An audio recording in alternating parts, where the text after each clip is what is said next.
नाशिकमध्ये मनसेनं चक्क शिंदेंना साथ दिली आहे। शिवसेना आणि भाजप युतीचं घोंगडं भिजत पडलेलं असताना शिवसेना आणि मनसे असं नवीन समीकरण उदयाला आलंय। शिवसेना मनसे आघाडी असं नामकरण करण्यात आलंय। नाशिकमध्ये मनसेच्या मयुरी पवार या एकमेव नगरसेविका विजयी झाल्यात, तर शिवसेनेचे 26 नगरसेवक विजयी झालेत। मनसेला सोबत घेतल्यानं शिवसेना आणि मनसे यांचा मिळून एक सदस्य स्थायी समितीवरती वाढणार आहे। मात्र ठाकरेंच्या शिवसेनेसोबत निवडणूक लढवण्यावर आता मनसेच्या एकमेव नगरसेवकानं सत्ता स्थापनेआधी शिंदेंची साथ दिल्यानं राजकीय चर्चांना उधाण आलंय। स्थायी समिती, प्रभाग समिती, स्वीकृत नगरसेवक आणि पालिकेतील विविध समित्यांवरची राजकीय समीकरणं यामुळे नक्कीच बदलणार आहेत।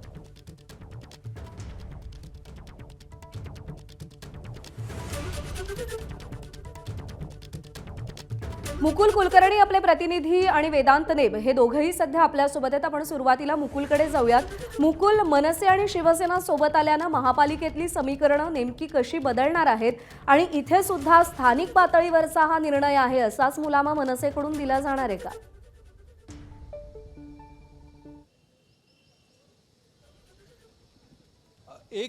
मनसेचा एक नगरसेवक असला आणि एका नगरसेवकाने शिवसेनेला पाठिंबा दिला, हे एवढं छोटं जरी वाटत असलं तरी याचा इम्पॅक्ट खूप मोठा आहे। जो संदेश या माध्यमातून दिलेला आहे तो देखील मोठा आहे। कल्याण डोंबिवलीप्रमाणेच नाशिकमध्ये देखील मनसे शिवसेना सोबत येतील अशा स्वरूपाचा दाखवण्याचा हा प्रयत्न होता आणि शिवसेनेचं म्हणणं आहे की खासदार नरेश म्हस्के यांच्या पुढाकाराने शिवसेना आणि मनसे एकत्र आलेली आहे।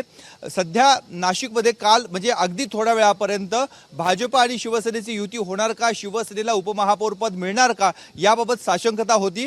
त्यामुळे कुठेतरी भाजपवर दबाव टाकण्याचा प्रयत्न हा शिवसेनेच्या माध्यमातून करण्यात आलेला होता। म्हणूनच शिवसेनेने मनसेच्या एका नगरसेवकाला आपल्या सोबत घेतलं।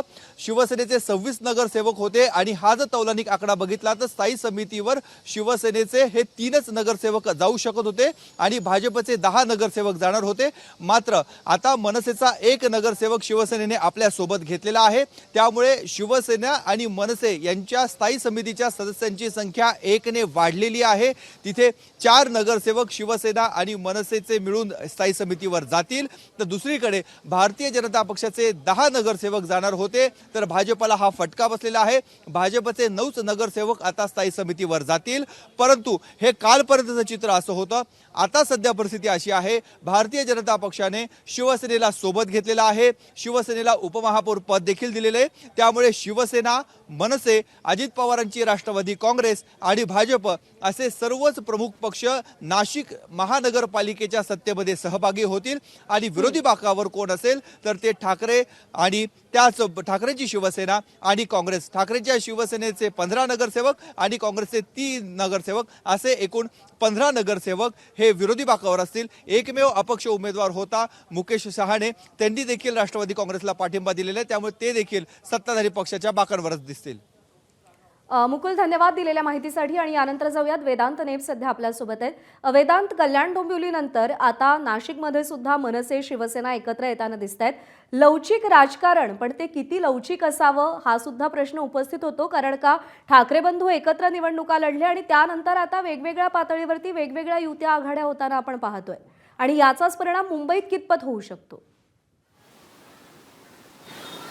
ज्या प्रकारे आपण माहिती घेतली, या सगळ्या संदर्भात मनसे नेत्यांची बैठक सुद्धा झाली आणि या बैठकीमध्ये हे मुद्दे समोर आल्याचं कळतं। ज्यामध्ये तुझं सांगितलं की कल्याण डोंबिवलीमध्ये स्थानिक नेत्यांनी निर्णय घेतला, मग त्याला कुठेतरी आपण बघितलं राज ठाकरेंना या सगळ्यांची कल्पना देण्यात आली आणि त्यानंतर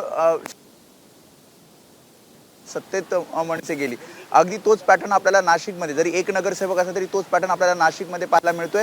आणि सध्या मुंबईची जर स्थिती बघितली तर मुंबईमध्ये सुद्धा ठाकरेंच्या शिवसेनेला एक स्वीकृत नगरसेवक, कारण ठाकरेंच्या शिवसेनेकडे 3 स्वीकृत नगरसेवक, कारण जी आकडेवारी आलेली आहे, जे नगरसेवक जिंकून आलेले आहेत त्यामध्ये 22.7 नगरसेवकांमध्ये एक स्वीकृत नगरसेवक, ठाकरेंच्या शिवसेनेचे 65 नगरसेवक निवडून आले आहेत आणि त्यामुळे 3 स्वीकृत नगरसेवक ठाकरेंच्या शिवसेनेकडून मुंबई महापालिकेत जातील।